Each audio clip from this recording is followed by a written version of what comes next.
কি এমন হলো যে একদিনের মধ্যে মায়ের বাড়ি গিয়ে আবার ফেরত আসলাম? আমার এই ছোট ছেলেটাকে নিয়ে এরকম ভোগান্তির কি কারণ? কেনই বা এত ইমার্জেন্সি আমি মায়ের বাড়িতে গেলাম, তাও আবার এত বড় খালি ব্যাগ নিয়ে? জানতে হলে আমার সাথেই থাকুন।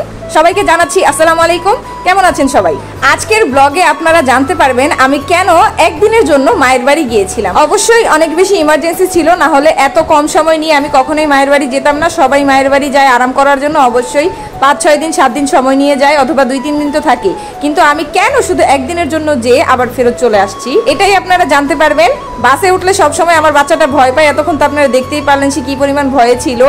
আর আমার কপাল এতই খারাপ ছিল ওই দিন আমি এত বাজে একটা বাসে উঠছি, আমার মন মানসিকতা পুরাই নষ্ট হয়ে গেছে। যাই হোক, অনেক কষ্টের পর মায়ের বাড়ি গেছি। ওইখানে যাওয়ার পর আমি আর কোনো ভিডিও করতে পারিনি, যেহেতু খুবই অল্প সময়ের জন্য গিয়েছিলাম।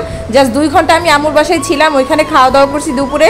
তারপরে আম্মুকে নিয়ে চলে যাচ্ছি গুরুত্বপূর্ণ কাজটা করতে, যার জন্য আমি গিয়েছিলাম। তো আমার পরীক্ষা খুবই নিকটে চলে আসছে, মানে আমার 3rd ইয়ারের এক্সাম, বিবিএ 3rd ইয়ার। তার জন্য আমার বই কিনতে হবে, আর বইটা আমি এখানে কোনো জায়গায় পাচ্ছিলাম না আমার আশেপাশে। আমি থাকি উত্তরা, আর আমাকে বই আনতে যেতে হবে টঙ্গী। তো ওইখান থেকে আমি কিয়ানকে নিয়ে কিভাবে বাসে উঠবো, কিভাবে কিনবো, কিভাবে ওকে রাখবো, আর তখনও ভালো করে হাঁটতেও পারতো না।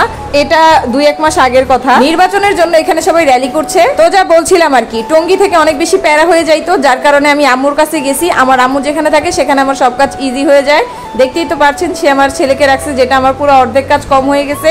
তো আম্মুকে নিয়ে যাতে আমি ইজিলি বই কিনতে পারি, তার কারণে আম্মুর বাসায় গেছিলাম। আম্মু আমাকে বাসে উঠাই দিছে, আমি সোজা এখানে নেমে আসছি, রিক্সা দিয়ে চলে আসছি। আমার বেশি কোনো কষ্ট হয়। অনেকদিন ধরে আম্মুর বাসায় যাওয়াও হচ্ছিল না, আম্মু আসতে পারতেছিল না। তো আমরা দেখা করার জন্য গিয়েছিলাম, মানে এক কাজে 2 কাজ করে আসছি।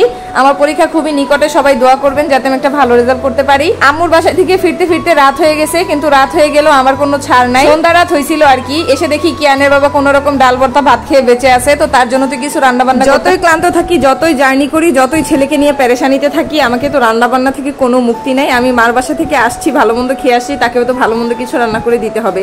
তো সে আমার কাছে আবদার করছিল যে মুরগির মাংস দিয়ে মুগের ডালটা রান্না করে দেওয়ার জন্য। আমি একদম মাখায় বসাই দিছি, অলরেডি অনেক রাত হয়ে গেছিল, এত টাইম ছিল না কষাবো রান্না করব। তো মাখায় একদম ডাইরেক্ট বসাই দিছি, এটা হয়েছে। বাকি আমি অন্য কাজগুলো করছিলাম, আইসা দেখি ঘর দুয়ার একদম অন্ধকার হয়ে আছে। আমার স্বামীর হাতে একদিন ঘর দিলাম, মানে আমার ঘরের 12টা বেজে গেল।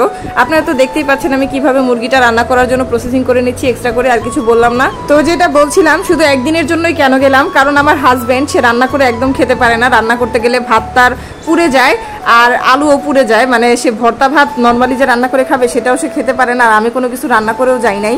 আর আমার রান্না করে যাওয়ার চেয়ে মনে হয় কি আমি একদিনের মধ্যে কোথাও যেয়ে একবেলা থেকে চলে আসবো, যাতে আমি এসে রান্না করে তাকে খাওয়াইতে পারি। কারণ আমার ছেলেকে নিয়ে 2-3 দিনের রান্না একসাথে করা, কোটাকুটি করে, এটা আমার জন্য খুবই ঝামেলা হয়ে যায়।